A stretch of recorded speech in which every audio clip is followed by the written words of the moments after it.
अकोल्यातून एक मोठी बातमी. शेतकरी आणि सर्वसामान्यांच्या प्रश्नासाठी देशव्यापी आंदोलनाची तयारी सुरू झाली आहे. राष्ट्रीय लोक आंदोलन न्यासच्या जिल्हास्तरीय संघटन बांधणी बैठकीत हा इशारा देण्यात आला आहे. अकोला येथील नवीन बस स्थानकाजवळील शासकीय विश्रामगृहात झालेल्या बैठकीला मोठा प्रतिसाद मिळाला. पद्मभूषण अण्णा हजारे यांच्या प्रेरणेने स्थापन झालेल्या या न्यासाच्या बैठकीत जिल्हा, तालुका आणि ग्रामस्तरावर संघटन विस्ताराचा आराखडा जाहीर करण्यात आला. बैठकीत राष्ट्रीय कार्याध्यक्ष कल्पना इनामदार यांनी स्पष्ट इशारा दिला की शेतकरी आणि सर्वसामान्यांच्या प्रश्नासाठी ठाम लढा उभारला जाईल आणि गरज पडल्यास देशव्यापी आंदोलन छेडले जाईल. शेतीमालाला हमीभाव, कर्जमाफी, सिंचन सुविधा, फी किंवा अंमलबजावणी आणि कृषी धोरणातील पारदर्शकता या प्रमुख मागण्यांवर व्यापक जनआंदोलन उभारण्याचा निर्धार व्यक्त करण्यात आला. संघटन बांधणी, लोकशिक्षण आणि लोकजागृतीच्या त्रिसूत्रीवर आधारित कर्म राबविण्याचा निर्णय घेण्यात आला. लोकहिताच्या प्रश्नासाठी शासनावर विधायक दबाव गट निर्माण करण्याचा संकल्प बैठकीत करण्यात आला. नुकतीच राळेगण सिद्धी येथे झालेल्या बैठकीत न्यासाची स्थापना करून देशभर संघटन विस्ताराची घोषणा करण्यात आली होती. महाराष्ट्रातही चळवळ वेगाने विस्तारत असल्याची माहिती पदाधिकाऱ्यांनी दिली. जिल्हाध्यक्ष गजानन हरणे यांनी सांगितले की शेतकरी, कामगार, महिला आणि युवकांच्या प्रश्नासाठी लोकशक्ती एकटून लढा उभारला जाईल.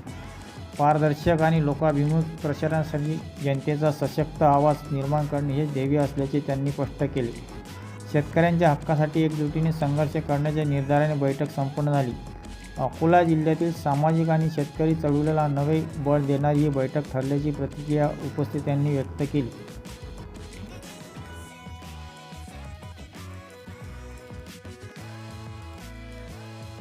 म्हणजे त्याला सपोर्ट कारण बाहेरून त्याला कळत नाही त्याची रणनीती काय आहे ती. हे चुकीचं तर नाही ना बोलत आहे, कळत नाही ना त्या माणसांना.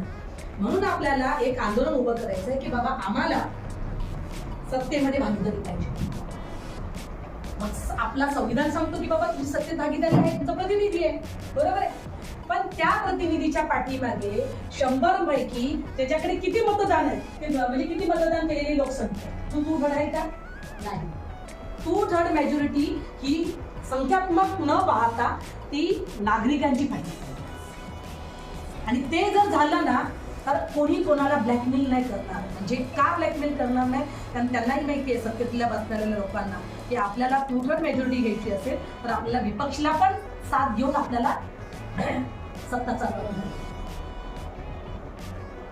म्हणजे याच्यामुळे काय होतं माहितीये का की एखाद्या व्यक्ती आहे ना पूर्णपणे मोकळा होतो आणि तो सत्तेच्या विरोधात, बघा सत्तेच्या विरोधात बोलावंच असं मला म्हणायचं नाहीये, पण सत्तेमध्ये बसलेल्या लोकांनी जर काही चुकीची जर कामं केली असतील तर ते बोलणं आपलं काम आहे. कारण आपल्याला जीवन ईश्वराने किती दिलेलं आहे माहीत नाहीये. आपण किती वर्ष जगू हे माहीत नाही, 100 वर्ष जगू, 50 वर्ष जगू, किती वर्ष जगू हे माहीत नाही. पण हे जीवन जर आपला भारत आपलं एक कुटुंब आहे आणि ह्या कुटुंबात असलेले आपले बहीण भावंड आहेत असं समजून एक प्रत्येक कार्यकर्ता जर काम करायला लागेल ना तेव्हा कुठे हे आंदोलन उभं मोठं आहे. जर त्याने स्वतःच्या परिवाराचा जर विचार केला की माझी मुलं, माझी बायको, माझंच हे विश्व आहे, तर तो समाज नाही बदलू शकत. समाज बदलण्यासाठी पहिला तुम्ही हा विचार करायला पाहिजे की भारत हे माझं कुटुंब आहे आणि ह्या कुटुंबातले असलेले सगळे हे माझे नातेवाईक आहेत, माझा भाव आहे, माझी बहीण आहे. त्या प्रत्येकाचं भलं कसं